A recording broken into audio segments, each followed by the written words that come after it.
Hi, friends. How are you doing? I hope you are doing okay. So, I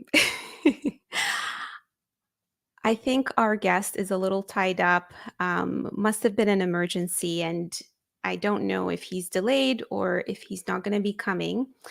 But what I can do is maybe we can reschedule this with Jeff.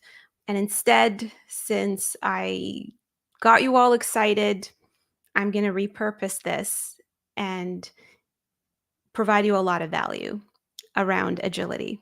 Okay. So, who here is frustrated around the state of Agile? Share with me in the comments. Tell me what is the biggest frustration when it comes to Agile, being an Agile coach, whether you're a Scrum Master, whether you're an Agile coach, whether you're on a team, with other Agile coaches. Please share with me in the comments what is your biggest frustration. I'm very curious.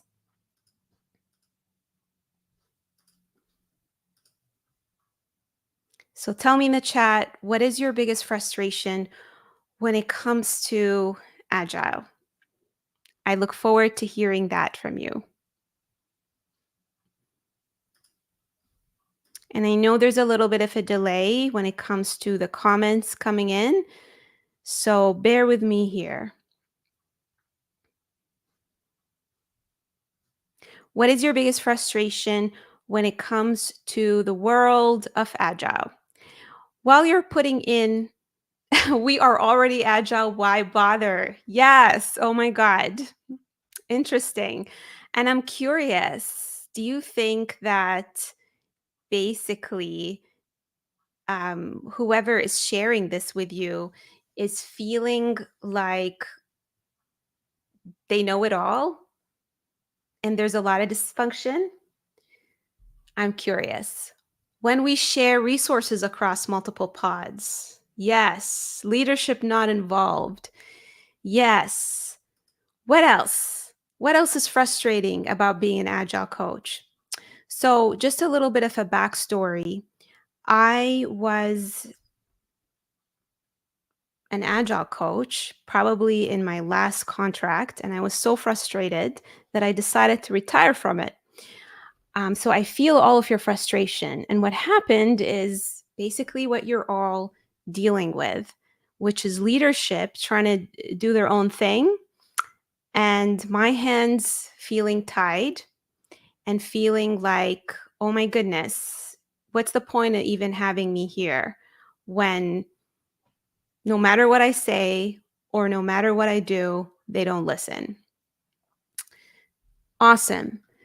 Leadership not involved, managers not open to change their mindset, when production bugs are getting prioritized during the middle of the sprint. Yes, I hear you. All great questions, all excellent questions that I'm definitely going to consolidate and help you answer. So, our guest, Jeff, actually wrote this awesome book. I was reading it, the last few days, called Organizing Toward Agility. It is an awesome book. I recommend that you all, take a look at it. And one of my biggest things, especially when it comes to coaching, I've coached more than 200 people, whether they're in the Agile space, whether they are in the product change. And one of the things that I advise them to do is to always, always determine what their needs are in order to thrive in an organization. One of the biggest mistakes that a lot of people make when it comes to interviewing is, I know that we're there as change agents, and our hope is that we improve the world and change it. But there has to be a degree of likability. Okay. And I'll explain this to you a little bit. So I will use myself as an analogy. All right. So I'm a coach. And a lot of people reach out to me because they want to change something about themselves, about their career.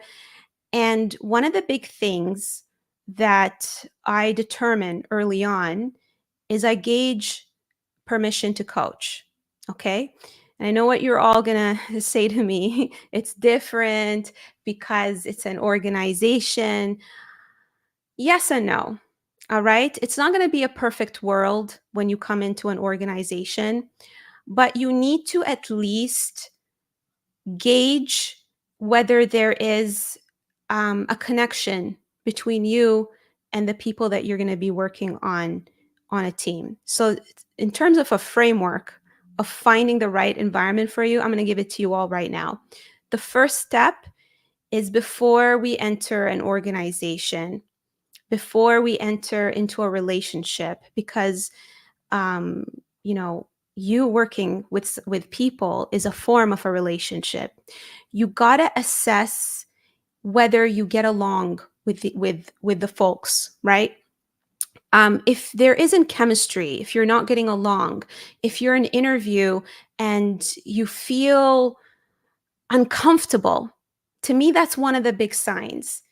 Like, the person that you're talking to is just making you feel uncomfortable, whether they're interrupting you, whether they are nitpicking on every little word that you're saying. That means there's a lack of chemistry. And when that exists, how are you going to peel the layers, and how are you going to have those difficult conversations, right? So we got to make sure that that barrier is not there when we enter an organization. Who has been in a situation in an interview where you could sense the red flags? You could sense the red flags, but you went for it anyway. And yes, my friend, I hear you. I hear you. I hear you. I hear you in terms of how that is tough when you really need a job. I hear you. And I was there. In fact, my story of how I quit over text before I decided to become a career coach, I had nothing lined up. I was so fed up. I had nothing lined up, and I was determined to answer the question of what is it that I love. But it was taking me 4 months, and I felt helpless. I had to pay the bills. It was around Christmas time, and I ran out of savings. So I had to find something real quick. And so I remember I found, a role, and I remember going to the interview, and I could sense all of the different red flags. I remember the one of the questions that the interviewer was asking me, it was, "Why did you leave your last organization?" And I remember saying, because of travel, which is somewhat true. I mean, when someone pressures you, it's kind of like, I'll compare it to dating, right? If you were on a first date with someone and they just keep pressuring you to share with them why you left your last relationship, well, how would you feel? That's kind of like nosy, right? And that just shows that this person doesn't respect boundaries. And why do they care so much? Why are they focusing so much on what didn't work versus focusing on what could potentially work if there is chemistry between the two of you? So when I was hearing that question and the insistence of, why did you leave your last role? And I shared, a reasonable answer, which was the travel was exhausting, which was very true because it was a consulting company. The person responded to me in an aggressive way and said, "No, don't give me that BS answer. Tell me what really happened." And the irony was that the organization that I was interviewing for, they were actually um, they were actually a client of the previous consulting company that I worked for, that I left. So he was trying to sway me to basically throw my previous company under the bus. And when I saw that, everything in my body told me that this was going to be a nightmare role. But I ignored that feeling and I went for it anyway. And I'll tell you all, it was a nightmare contract. I'm not going to mention the company name. It was a nightmare contract. The team was feeling like so demoralized. I mean, sure, I can tell you all that because it was a difficult contract, I learned a lot from it. But at the same time, it wasn't worth the stress. And so here's what I advise if you are in that situation where you feel like you have zero options, how you can change that, how you can manifest the right opportunities is to deem yourself worthy of amazing opportunities. Because until I told myself that I deserve better, I was stuck in the same situation, in that contract, applying to job after job and getting rejected and not going anywhere. So if you are in a terrible situation, I'm not telling you all to quit. You can turn the lemons into lemonades, but at the same time, there is no reason why you shouldn't define what you deserve. Just like when you're in a relationship and it's not working, we can easily fall into that pitfall of saying, well, I can't do better than this person. Or we can seek a therapist. We can try to understand why do we tend to get attracted to those types of people. And we can define what would make us happy. I hope that this is helpful. All right. Let's see. What other question do we have? Um, we are already agile. Why bother? I'm going to answer that question. So I can talk about this because I have been on both sides of the equation. I have been on the side of being an employee, and at this point, as a startup who is on the verge of being a scale up and working and hiring people to, help me with my business, I'm also on the side of the hiring manager. And I have to confess that I have developed a lot more empathy to employers now that I have been in that seat. I'll tell you all, being a founder can be so hard. You are thrown in situations that are unpredictable, right? I mean, look at me today. Things didn't go as planned, right? And we have to be, as founders, as agile as possible. We are the face of the organization, and we are on the hook, and we are under pressure, because guess what? Your leadership team, right? When they're the ones who are going to get the blame if things don't work out on a project, versus you're sort of like behind them and protected in some shape or form. Now, I'm not excusing this behavior where the person says that we are already agile, but I'll help you understand where that is coming from. Okay? Leaders, founders, CEOs are visionary people. That is the beautiful thing about them. They have dreams, they have hopes in terms of where their organizations can go. But the pitfall that we fall into is we can be stubborn. We can be stubborn, and we can be stuck in our ways because we are scared that our vision is not going to be fulfilled if we do things differently. So my advice to you, my friend, in terms of hearing this, that we are agile, why bother, is to first build empathy with your leadership. Treat them as humans. Try to understand why they feel that they shouldn't bother. What is it that they're scared of that's holding them back from changing? I'll give you an example. Um, Recently, I was working with a team to help me launch my YouTube channel, and or sorry, I was working with a team, and they just said, why don't you focus on your YouTube channel? Why don't you grow it? And here's my immediate response. I said, I already have a large following on LinkedIn. Why should I bother? Right? But until that team tried to understand where the resistance coming from, and every founder, the resistance usually comes from where? I don't want to have more work on my plate, right? Or I don't see the ROI if I invest my money in that direction. And so when my team took the time to understand, those concerns, they were able to address them. They were able to help me understand you're not going to do more work. We're going to do the heavy lifting for you when it comes to that, additional strategy. You will get an ROI because of this data. We did this competitive analysis with your competitors, and this is what happens when they, added YouTube to their strategy, right? So my advice to you is try not to take it personally when the person is resistant. Don't internalize it to feel like, oh my God, it's they don't believe in me or I'm not good enough. Understand that it's actually not about you. It's about that leader's struggles and their stress and their anxiety, and it might be being it might be it might be projected on you unintentionally, right?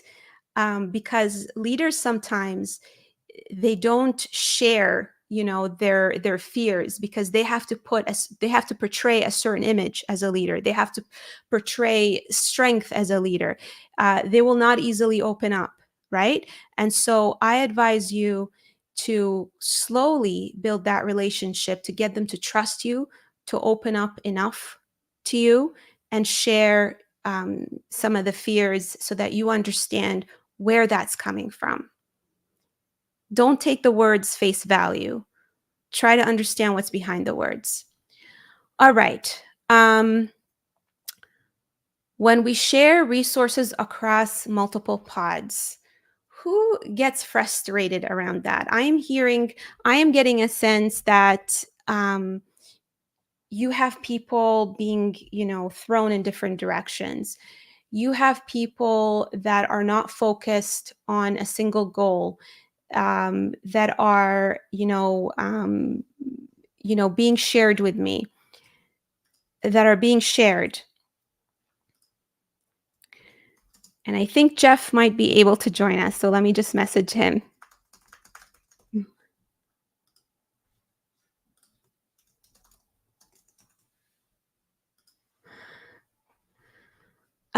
Yes. So I sense that partly it's that, right? Anyone feel that way? Anyone on a project where the team is not 100% dedicated to a particular pod, who here is dealing with that situation?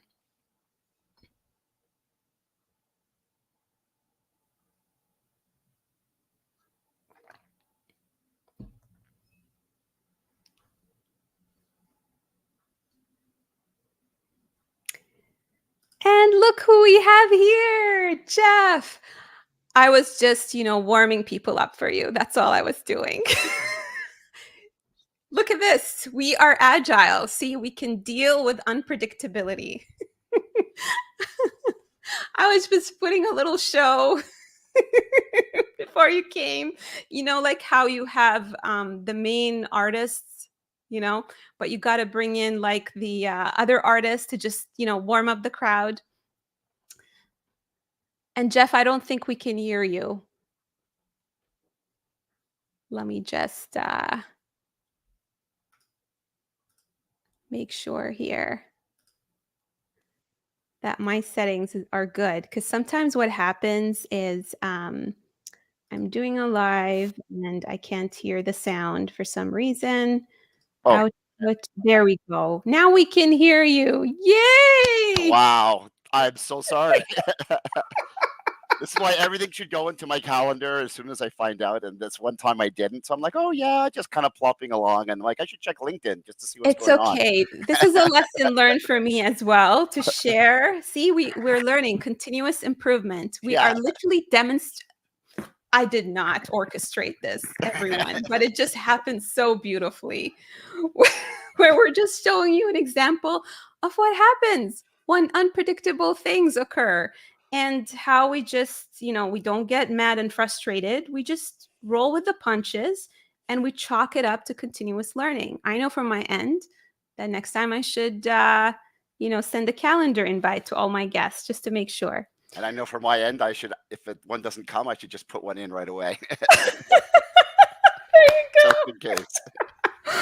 All right, everyone. So here we have Jeff, and I'm going to quickly say that Jeff and I worked at the same organization.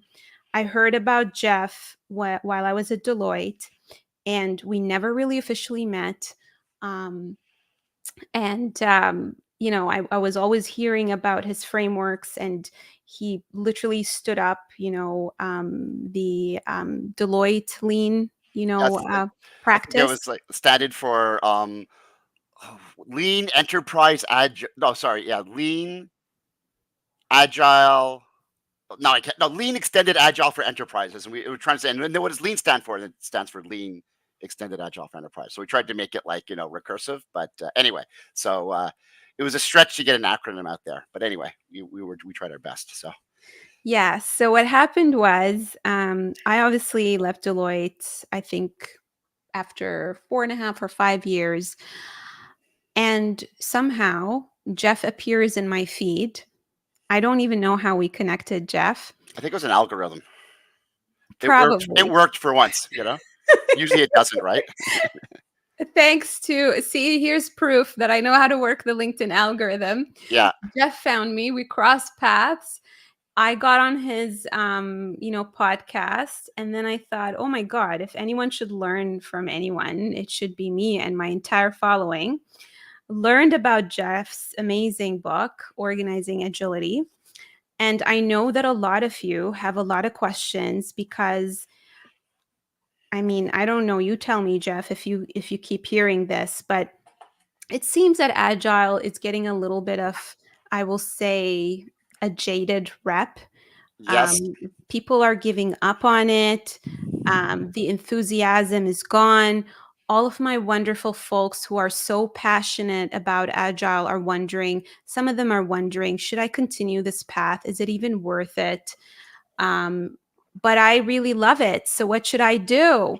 And so, we're going to talk about that. And we also have questions from the audience around how to be successful in engagements, which I am sure that you're going to be able to answer. But the, Awesome. but the first thing that I want to lead with, that everyone is curious about, is your story, Jeff. You have an incredible story. You shared with me a little bit when you were my guest that you did not have the traditional trajectory of most agile practitioners with the certifications, with the degree. Yeah. Tell us a little bit more about that. Sure, happy to. So I got into Agile because I was a software developer who had found my passion around software development after a couple of years in my career. I really liked the craft. I was one of those people that would go onto forums and get into arguments about object orientation. Like just super huge geek, which I still am. Um, but the reason I loved Agile is because of how it took the friction away from the developer experience. That was my first reason to love it. um, the testing, the integration, the most of the people who were agilists at the time really loved the craft of software engineering, and so there's a lot to learn from that group on how to be a really good software craftsman. Then, as I was going through my career, I joined Deloitte, and the good thing about being at Deloitte is I learned what it meant to actually have some kind of business sense. What does it mean to help an organization improve their structure? What does it mean to do change management? What I didn't even know what a strategy was before I went into, like, I knew what strategy was, but oh, that's what strategy means, kind of thing. So It feels like a yeah, scary word. A yeah, lot of my yeah, clients say, oh my God, I have imposter syndrome whenever I hear the word strategy. I'm not really a product manager. I'm not really an agile coach because I don't use frameworks or yeah, strategies. yeah. Well, wait, the funny thing is, I found all of this incredibly intimidating. Um, and people would say, "Oh, you're going to walk into a project where you're the person that doesn't know anything, and you've got to fake it till you make it." And I was like, "Yikes! I don't want to do any of this stuff." No, you're an Um, authentic person. well, yeah, and I was a developer. I just wanted to write code, type of thing. And but I had a few really good mentors that really just taught me how to think. What is the art of consulting? I don't mean the cynical, like, all the fake stuff, but just how to break down a problem, how to listen to people, how to come up with a solution, and if it doesn't work, come up with something else. And as I was learning more about what it means to do strategy, what it means to do, kind of larger programs, what it means to be a consultant, as I was maturing, Agile's maturing at the same time on its own in the organization. So um, it was getting into things like lean startup. It was getting into things like lean and Kanban and all these other things that were helping. So as I kind of got past I want to be 2 to 3 people on a team and kind of, help out at that scale. I'll call it the agile verse because it's not really about agile. It's about anything that's adjacent to it. It started maturing to in 2 directions. In one direction, it was these big, heavy frameworks and stuff that I'm not particularly a fan of. And then the other direction, it was new bodies of knowledge like DevOps, or design thinking or other things.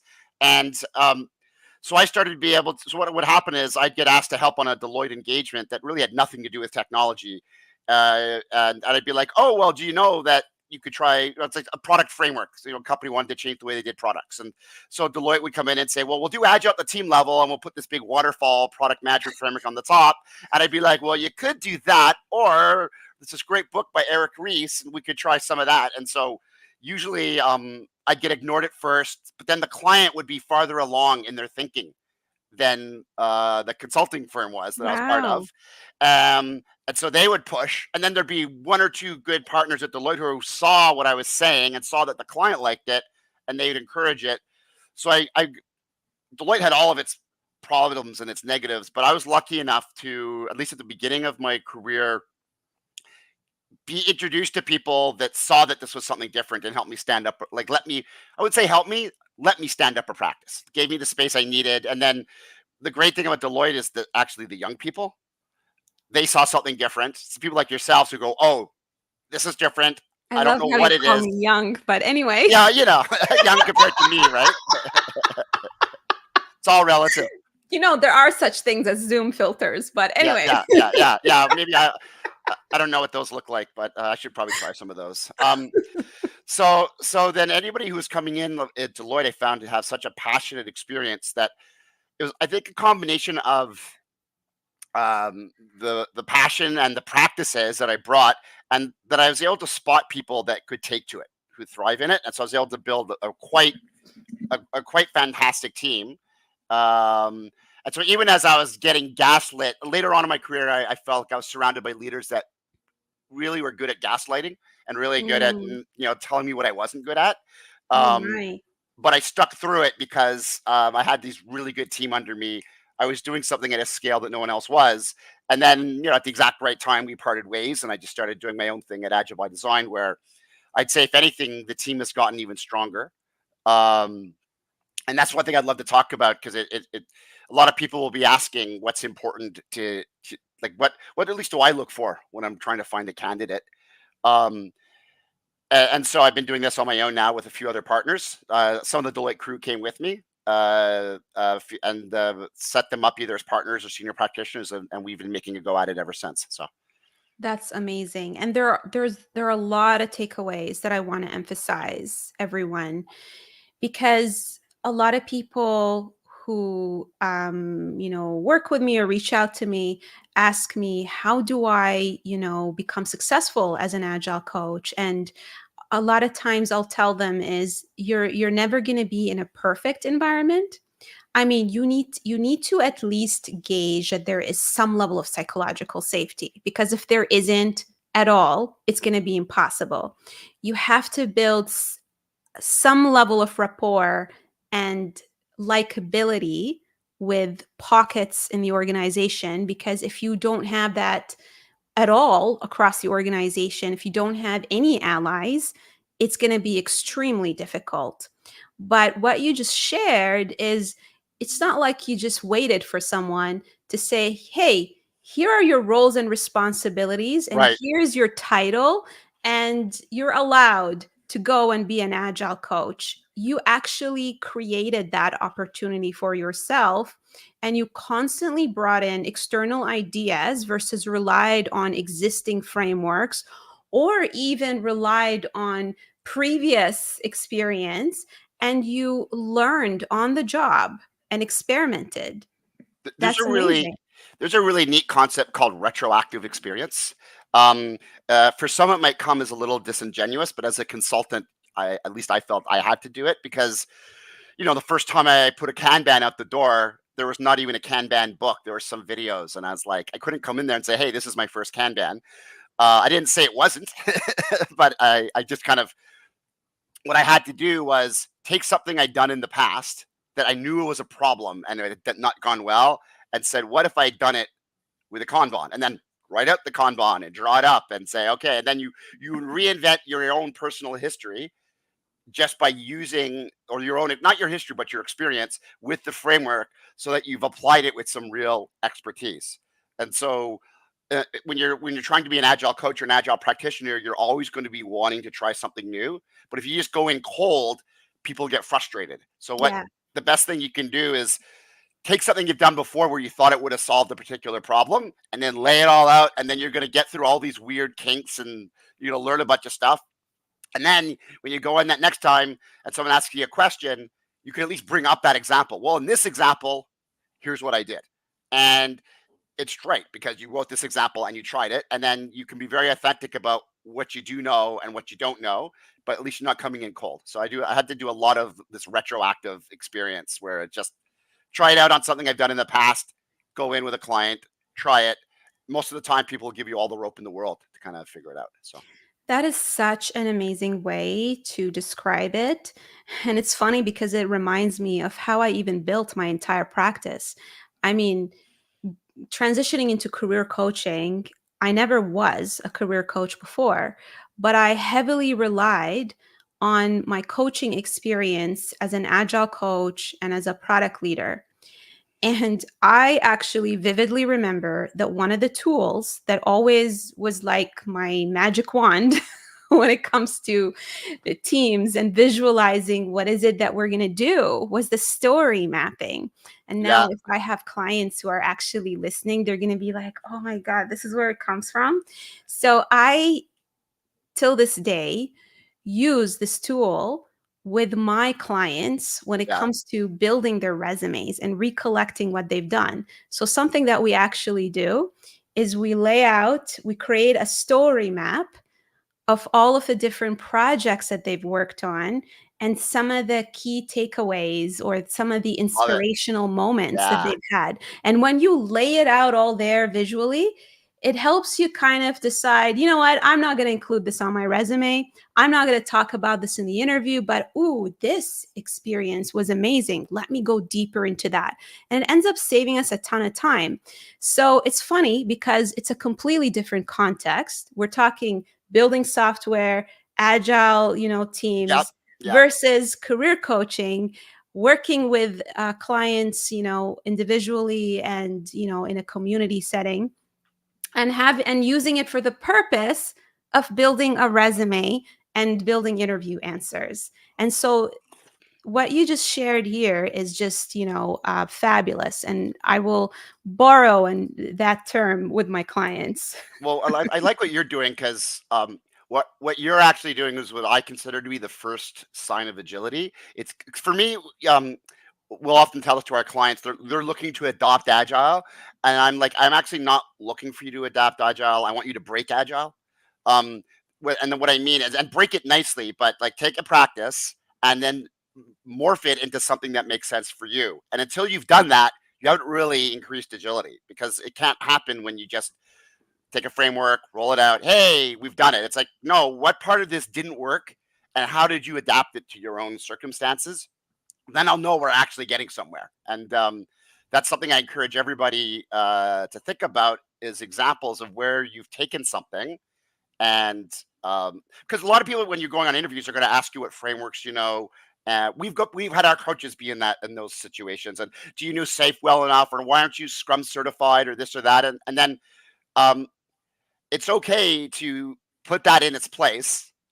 Um, Also use that as a warning sign that that might not be where you want to be, by the way. Exactly. And then turn the conversation and say, listen, I'm sorry, but um, I, I found that things get better when we take matters into our own hands. It's not about ignoring all the stuff out there, but thoughtfully taking it and shifting it to what makes sense for you. That's the only time any of this stuff works. It doesn't work out of the box. And I encourage people to have the confidence if they feel that way to say that. That's okay. And some people won't like it, and you don't want to be there anyway, because if that's the first question they're asking you, it's not a I great place for you to make change. I 100% agree that interviews are always a two-way street. And another thing I'd love to add to that, because I've had, scenarios where clients did not have, the certifications, and, they wanted to get the role. I remember I had a client actually who's based in the UK, and she was going into a consulting company that was so big on SAFe, and she didn't have the SAFe certification. She asked me, oh, should I take the certification? And I'm like, really, you haven't gotten the job. You're going to spend that money. I said, why don't you read a book about SAFe, Yeah, understand the principles, and then think about whether you have applied those principles without even knowing, and tell those stories. And that usually works very well. yeah. And yeah, Yeah, I love that's another example of retroactive experience. And if someone sort of comes to you and says, "Oh, are you safe certified XYZ ABC version 2.77, whatever," you go, "Okay, well, the principles are, it's flow, it's teams, they've got a couple of other things in there. Talk through them." And so that will impress the right kind of people anyway. So that's great. Love it. 1000%. Okay, well, I'm going to bring in a few questions from the crowd. Amazing. One of the questions that I got, and I was in an attempt of answering by one of the listeners, Wow, I is owe you like drinks, beer, you name it, box of chocolates. oh, good. We are already agile. Why bother? So, if you're going into an organization, it's kind of like, I will call it the analogy of, let's say, a cat looking in the mirror and thinking that they're a lion. Well, In a little, as soon as in someone some way. say they are agile, they basically said they are at a current state. Yes. But if agility is about flexibility, and at least for me, everybody has their own definition, so I'm not going to pretend I have the definition, but I'll give you mine. For me, let's just throw agile out, big A, small a, whatever. I'm going to throw in agility. I know that's become a popular new buzzword, but agility isn't something you become. It's just an aspect of something you have. So if you're trying to have agility, you're doing it because your market and your environment's always changing. There's new Mhm. entrants, there's new competitors, there's new technical innovation, there's new competitors, there's all kinds of reasons why the market's changed, and agility is about the act of responding to that change, which means you have to change. You can't respond to something new without that impacting yourself. So if you say you're already agile, that means that every time there's a shift in the market, your organization is able to gracefully, it's never perfect, make the changes required to yourselves. What that means is you might have 12 agile teams doing 12 different things, and then market changes, and all of a sudden you're not organized for value anymore. Like the work's scattering across all the organizations, and you're starting to put all this bureaucracy in place to manage it. An organization that's really, responding with agility is going to form around the work, either structurally or informally. It doesn't matter. You can do it either way. And all of a sudden, that's where all the collaboration is happening. And I find a hard thing to pull off, because every 3 to 6 to 9 months, all of a sudden, you're not as agile as you thought you were, and you have to do another shift. And by the way, when you're doing that shift, it's often very management heavy at first. Eventually, it should be people doing it on their own, informed by systems of work and vision, but it shouldn't be managers telling you where to go. You should be like, let's go look at Valve, which is everyone knows who Valve is. There's enough geeks here who play video games to know who Valve is. Steam, all that kind of good stuff. Half Life. Um, People choose the teams they're on, and they can leave a team at any time. And so you get to this idea of agility as people on going to where the value is and forming around it with a minimum of management intervention. And I think I don't see. I feel like that's an endless journey anyway, just to get there. So It absolutely is an endless journey, and what strikes me in this quote is the words "why bother," which leads me to this question of managers not open to change their mindset? And I think the $1 million question that I've always tried to answer is, okay, you can't just reject every agile contract out there or every Yeah, organization out there. There is a level of resistance that you're going to have to deal with, right? yeah. And so, what is your golden advice? I'm sure there it changes with every situation, but what is your go-to, or maybe like a high-level framework, when it comes to shifting that mindset, when it comes to changing that resistance? Yeah, so that's like, especially middle management is a tough one. Um, so let me I wanted to be this as authentic as I can about this. So the first thing I'm going to say is, as a software development practitioner who has attention ADHD. I'm pretty sure I do. I'm getting diagnosed right now. The one thing that has gone up in my experience as a change agent is patience and expectations on the amount of change I'm going to make across the organization. That's gone. My patience has gone up, and my expectations have gone down. And that's going to probably sound kind of sad when you hear that. But what that means is that, if you come in with, I'm going to make this huge change into this organization, and all of these things are going to happen, and I can't wait.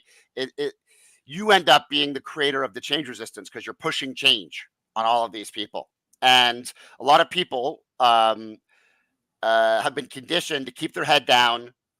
Just get the stuff they're told to get done, be as positively upward facing as they can, and that's it. And so they're just trying to survive till the next thing. Um, so if you come into a place where you don't have the buy-in that you'd like, and you never will if you're in this space, because if you did, you wouldn't need to be there in the first place. Exactly. Um, Throw agile out for a second. Go to it. And by the way, I've done this the wrong way a million times. So I'm not saying this because I'm so wise. I'm saying it because I've scraped my knees so often I have scars on them. And so I still do this wrong sometimes because I've been asked to do it that way, or because I just forget. Um, which is, take a pause, say, like step back and say, okay, like what problems are you facing, Mr. Manager? What is keeping you up at night? What is scaring you? Yeah, exactly. Help the managers find out what's in for them. Um, uh, because they have problems. Like, they're trying to handle complex, uncertain problems in a simplistic command and control environment, and it's not working. It never works. So they're actually solving the problem through informal structure, and through knowing people, and through familiarity with the people in the work, and relationships. And it's not that that doesn't work, it's just very stressful. And so when you introduce things like a visual flow system, or a backlog that everybody can see, or let's get everybody together every couple of weeks, and or every couple of days, to discuss what's going on, all things that you could say, oh, I have an agile word for that, but I'm just saying that in layman's terms. You're helping to de-stressify the situation. You're getting people on the same page, and you're lowering the temperature. Some people will still be high temperature, and perpetually high temperature, and that does happen. And but that's where you get into the more like, oh, I just need a leader to tell them what to do, and I go there too. But before you go there, because that doesn't lower the temperature either, try lowering the temperature first. Make people's lives easier. By the way, you can do this at the team level and at the enterprise level. So Gil Broza wrote this great book called Delivering Better Results. And he says, before you get into the psychological safety and mindfulness, and all the other touchy-feely stuff, which I think is fantastic. It's not as touchy-feely as you think it is. It's quite practical. He says, make sure that the work coming in matches the pace of the work coming out. Like, simple stuff. Like, you don't need agile to do that. You just need to say, what are all the things coming out? And most teams will have, most companies will be like, we have a company of 200 people. We're doing 150 things or 300 things. And how many things did you get done this year? Oh, they're all different size. Well, forget about that. Just tell me how many things you did this year. 20. Okay, so maybe you should have 20 things coming in, or 40 things coming in at most, but definitely not 300. So you start getting them to create a system that lowers the inputs and the outputs. And by the way, they might say no to you. So then you say, well, how about this other approach? And you keep kind of pivoting until you run out of steam. But forget about agile for a second. Just help lower the temperature. Absolutely. I agree with that. I was giving people an analogy. I mean, I'm not like a CEO of a big Fortune 500 organization, but starting my business and being a founder has really helped me understand the other side of the table. And I was just sharing with someone, with everyone, how, I have a team that sort of helps me with the strategy in terms of where to market myself, etc. And I had, a team member come to me and say, "Hey, why don't you go on YouTube?" And my first response was like, "No, we're not doing that." Right. And that's often how leaders operate. You might come up with an idea, and the first response is going to be no. And, what I was sharing with everyone was, leaders are human beings. You got to understand that. And sometimes we have fears. We are under pressure. The perception of this is going to be added work, this is going to be a waste of time. And so you need to peel all those layers by first empathizing, understanding, where is the hesitation coming from. When you start doing that and you're slowly peeling the layers, you're building that trust. And sometimes you got to start with giving them a little bit of what they want to show them that you're listening to them. Another example, I had someone who was telling me, no, don't do YouTube shorts, right? And that just upset me so much because I was being told how to operate my business as a visionary. Yeah, Whereas I have team members who I listen to because they have started off the bat giving me what I'm looking for, and then slowly started introducing the new right. ideas. So I think a lot of it is we forget that when we're working with people, it's all about human behaviors versus frameworks and systems. And let's do things a certain way. And once we bring in the relational aspect, things become a lot easier. Awesome. So, quickly going through the list of questions, someone shared, um, someone sent me a very amazing, long message with a lot of good stuff. And some of the things that she shared was, she's basically she's in an agile role, and one of her managers keeps saying that they have no time to do agile checkups. They're not keen on giving up facilitation roles to other members, and they're very insistent on long stand-ups, as well as throwing all these administrative tasks on her plate. What is your advice to her? And sorry, what is her role? Is she a scrum master, a coach? I believe that she's an agile coach. Okay. And so she's working with a group that is, when I hear that and I'm peeling that back, I feel like she doesn't feel like she's able to give the insight and advice that she wants to improve things, and they're just not listening, right? Not listening, and their concept of what an agile role should be is just completely different. Where that typical dysfunction of the agile coach is almost like an administrator Yeah. who books the meetings and does all these administrative tasks. Okay. So there's the soft approach and there's the harsher approach. And I'm gonna be honest. This is why most of the people that work for me, we have more than one partner in the firm. They'll get advice from me, and then they'll get advice from the other three partners because they're all less crazy than I am. But I've gotten to where I am right now, so it might not work in the micro, but it works in the macro. I tend to be very. I try to be both helpful but also specific. So it's like, I see you want me to do these administrative tasks. Yes. I guess you don't have anybody else to do them. No. Okay, I'm happy to help you in the short term and just because you're underwater and you need to do it. But I didn't come here to do administration. I came here to do A, B, and C. I want to help this team become as high productive and performant as possible because that's where my value is to the business. My value isn't here. So if you need someone to do this, I'm happy to support until you find somebody. But if if your mindset is you're never going to find somebody to do this, I'm not the right person for you. And I think Wow, that's that's okay great. to say that, right? Yeah, I Um, agree with that. You can also sort of say, hey, I think there's an alternative to this administrative approach, which is um, we're going to get the team to own it, because if the team doesn't do it, then this will never go away, and I think this should go away at some point. So why don't we have the people who are actually are responsible for it come up with a way to do it? It could be a rotating role. It could be.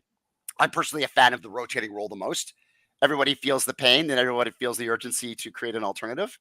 Um, uh, and you try to bring it in from an approach of improvement as well, to say, and maybe it's both conversations. And by the way, this type of administration is a real tax on anybody that does it. What's the value of it? Why are we doing it? Can we do it a different way? Um, a lot of administration ends up going into reports that nobody reads. So what's the actual information that we want to get out of this? Who's reading it? Um, and of course, you get shut down. You say, "Well, now you've got an example of I'm here to provide advice and insight and help, but you don't want my advice and insight and help." I agree. And I'm going to come at it from my own experience as well, from the angle of a career coach. Um, you want to come into an organization with strong boundaries. If you are not establishing those boundaries early on, then you are conditioning everyone around you to expect those things from you, right? And I'm going to give you all the silliest analogy, and I'm not trying to be condescending, but I just got this little puppy. Okay. First of all, here's a little We love the icebreaker for puppy. you all. And he's been biting my hand, right? He's been biting my hand because puppy's teeth. And so what do? I have this bully stick all the time, because if I have an alternative for him, he's going to stop biting my hand, right? And so you need to understand why this behavior is happening. Why do they keep giving you those administrative tasks? Can I replace that with something else? Right. So for me, right, when my team was initially saying, "Hey, can you book that meeting for us?" I tried to understand, well, why are they having trouble booking their own meetings? Like, do they not know how to book it? And so I Yeah, will teach them how to do it. And then I'll just say, "Hey, why don't you guys book the meeting?" Right? Like, enable them to do it right off the bat. Because once you book that one meeting, yeah, they're always going to expect you to yeah. book it. Well, Just like once I give my dog my yeah. hand, he's just going to keep biting it. Like I mean, I will.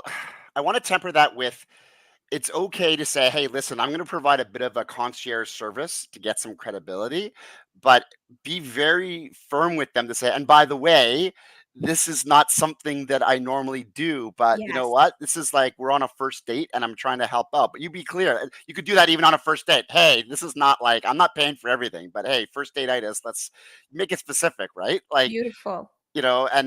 so you go and then when you're going in and saying, "Hey, remember that time I helped you out on a bunch of stuff? Well, don't you think I at least deserve your ear when I say I there's an love it, improvement to using that as happen?" a Yeah, favor. like look, You owe me. remember that favor I did for you? Well, now let me do you another favor, which is I'm going to Yeah, show you how to get something. I'm going to point out an obstacle that I think we can improve, and maybe they'll laugh because you're really. You position it as them doing you a favor, but you say, "Oh, but now let me do you another favor," and you move in. So there will be situations where you've tried all what I've said and you have nowhere else to go. And I've been in those situations too. And within your economic means, within your ability to find something else, like consider other options. If you, by the way, the best people in this space are the people that can maintain, I'll call it a rebellious vision, but have a very polished and pragmatic approach and a very humble approach to it. So you engage with people and you negotiate not because you're weakening, but because you're trying to find a way to get in to help them so that you can do, like, everything has an ulterior motive of helping people. And the people that are really successful in this space and highly sought out are the people that have that ability to be like, go towards the right thing, not fall for the bureaucracy, not, kind of just get into the same systematic problems that everyone else has, but are also able to um, not be kind of like looked at as the cynic in the room and the sarcastic person. Like approach it with a positive intent and with a positive demeanor, but you could still be firm and you'll find something else, not a problem. People, it might take a little while, but the right kind of people will go, oh, they'll ask for those kinds of stories and they'll be like, wow, this is who we want. And you'll be working in the environments that you want too. So Absolutely. Absolutely. Okay, I have a hot question for you. What is your take on combining roles? Because there is a trend right now in the market where organizations will not hire, a scrum master who's dedicated to being a scrum master.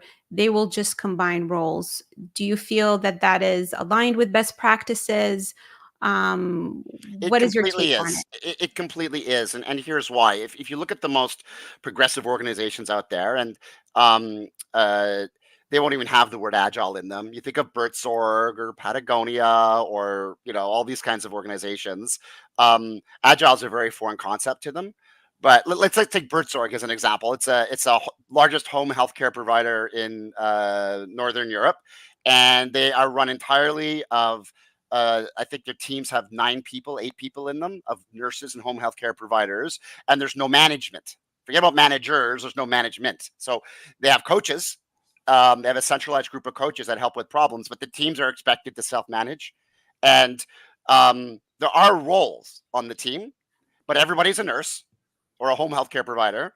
And one person might be doing operational logistics. One person might be working more on the marketing and branding and communication. Um, yeah, I'm going to respond to that in a second. Um, they all have very specific roles, but they're allowed to change them every cadence or so, right? It's not fixed. So, um, and the teams are also allowed to self organize and choose. So I'm going to respond now to what Philip said. Thank you for saying that. Self organization is not no organization, right? You play the role, as an example, you're a scrum master on a team and it's a large team and the team is very disorganized. They're not getting the stories down before development starts. They're not writing the test cases up front. They're writing them way back. Everything's just injected. You are going to be a full-time scrum master or agile practitioner as you help them set up their flows, help them learn how to break things down into small pieces. But by the way, when you help them to break down things into small pieces, you're playing the role of a BA.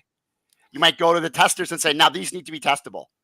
Testers and BAs should kind of mix anyway. All of a sudden, you're a tester. A scrum master role is not an administrative role. It's a helper role. You need to go and unblock it because 2 teams aren't talking to each other. All of a sudden, you're playing a manager's job. Managers should be helping, make sure that there are no collaboration problems between teams, right? So a scrum master, if they're doing their job effectively anyway, are playing a whole lot of different roles on the team, right? As the system starts to stabilize, you're now getting into a bit of a repetitive route where you're like facilitating the stand up, collecting the metrics. It starts to become bureaucracy. At that point, you should be like, who's doing metrics this week? I'm not doing metrics this week. I already know how to do the metrics, and the metrics are stable. Who's going to learn how to do the metrics? Who's running Mhm. the continuous improvement event this month? I've already run 5 of them. You go run it. You go run it. You go run it. So at that point, if a scrum master isn't naturally already playing a whole bunch of other roles, 2 things are happening. Like one, you're not getting close enough to the team to really know what's going on, and 2, you're more of a project manager type. You're not a team member. 3, the team's not taking anything on. So there's 3 things actually going on. So sorry, lots to say here, but it's not about overloading you. It's about getting to the team and saying, what are all the things that need to get done for this team to be successful? And encouraging the team, not just you, to start parceling it out among the people who are not only at the best at doing it, but need to learn how to do it. Everybody needs to be T-shaped for this to be a team, right? And so you can start by being T-shaped yourself. You're still deep in Scrum and Agile and Kanban and everything else, but now you're getting wide. And for a team to really work, you have to all be T-shaped because you're not. It's kind of funny. You're not playing football. You're playing hockey, and defensemen can score, and everyone's got their position and everything they're good at. But the puck goes somewhere in a funny place, and then all of a sudden the goalie has got a shot at the other net, and he slaps it across, or defensemen have to play offense and offense have to play defense, and you never know what the play. You might have a play, but reality is going to hit you. So everybody has to be T-shaped in this organization, or else they're not really.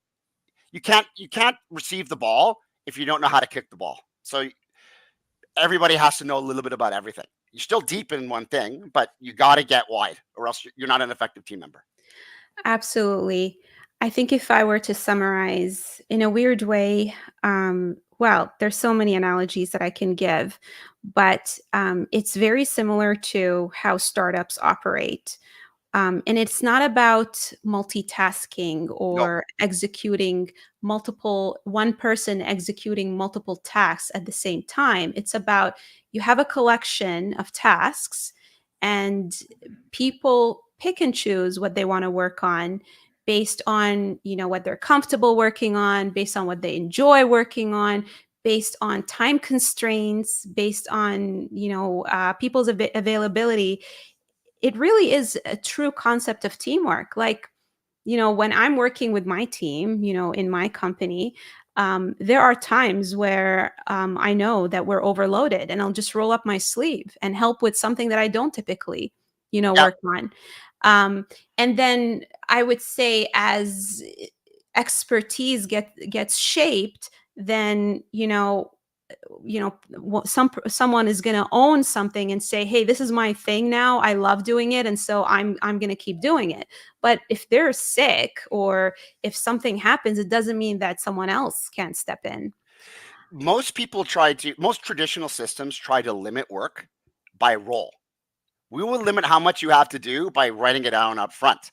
And the problem with Agile, with Scrum Masters and product owners, and some have less roles, some have more, is they're doing the same thing, just but there's less of it, but it's still there.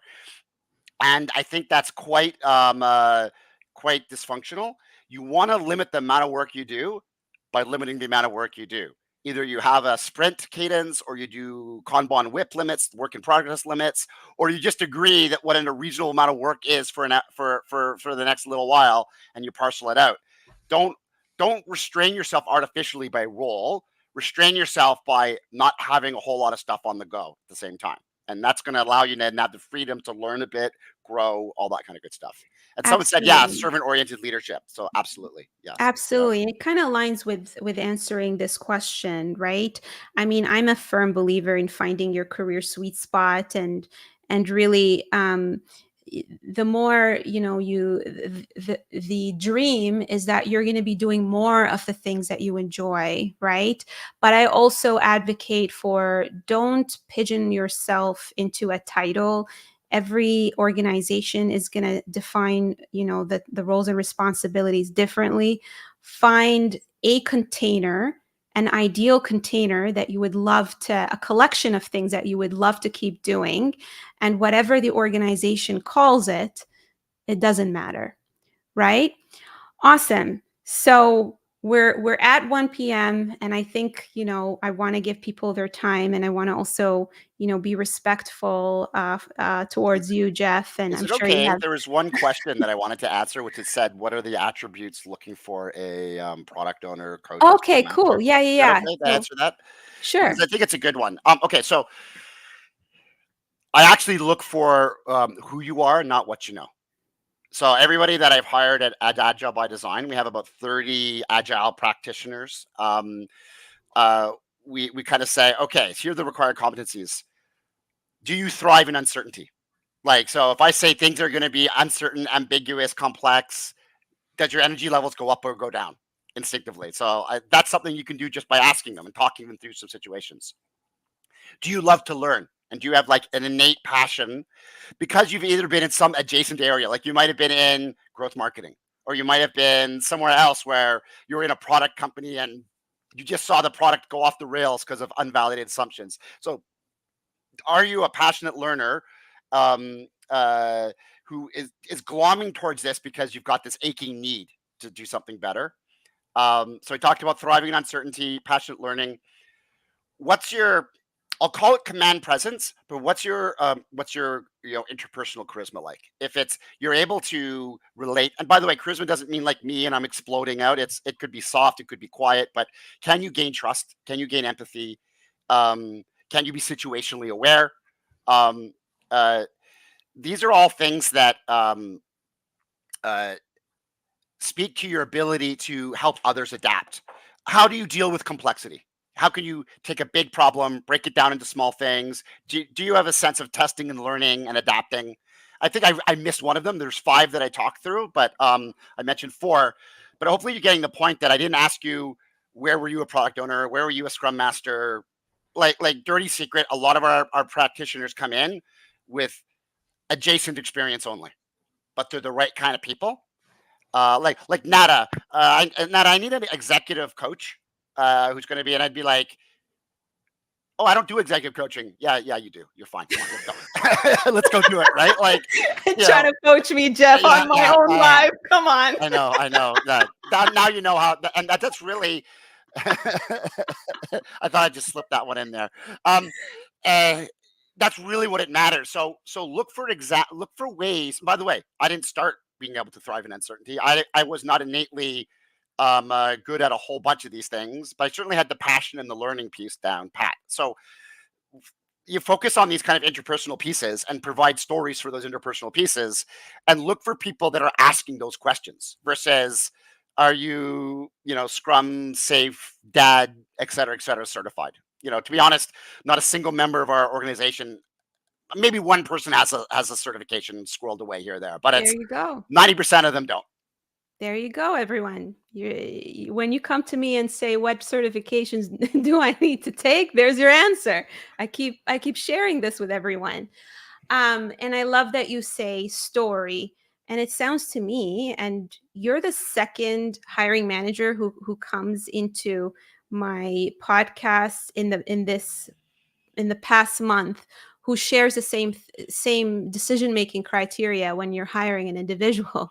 It's not about did you do those exact things and what certifications do you have and all the technicalities of how you executed on the project, but it's more around how do you deal with situations, what is your personality like, how you're going to manage these situations. And this is why I share with you all the time: tell stories, give case Exactly. studies. If you're not giving those case studies, it's like going to a doctor who says, I'm a great doctor Yep. and I operated on patients. And this is how I'm going to do your surgery. I don't want to know how you do my surgery. there's I only want to know one. There's how only you one. saved someone else's life, right? Exactly. There's only one criteria that I really tell my team when they'll, because we have a lot of people now, so it's not me. They're not all going through me.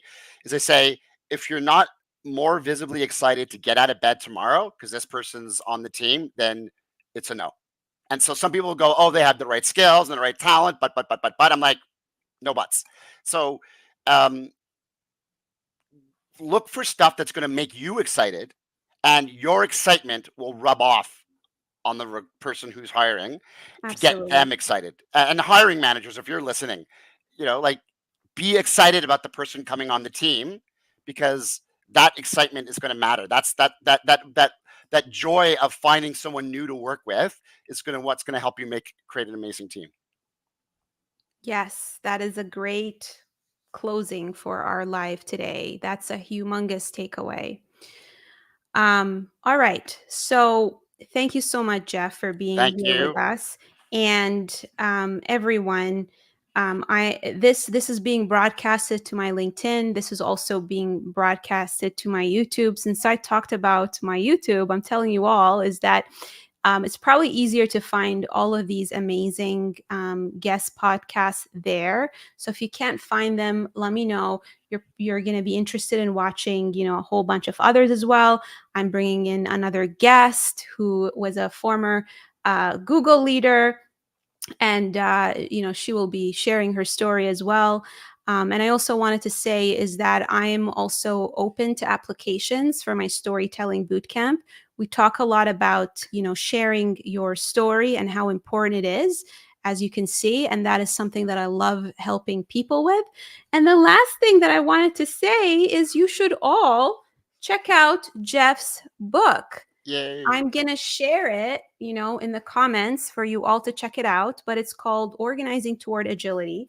It is an amazing book. There's a lot of great insights. There's actual scenarios, which is hard to find, out there. Um, Frameworks that have been tested and tried. Really, really, really love it and 100% endorse it. So go get it. You're going to save your life. You're going to save yourself a lot of misery. All Thank you so much right, for everyone. that. That was awesome. Thank you so much. And I hope to see you all soon in my next live. All right, everyone. Hope you have Bye, a everyone. wonderful day.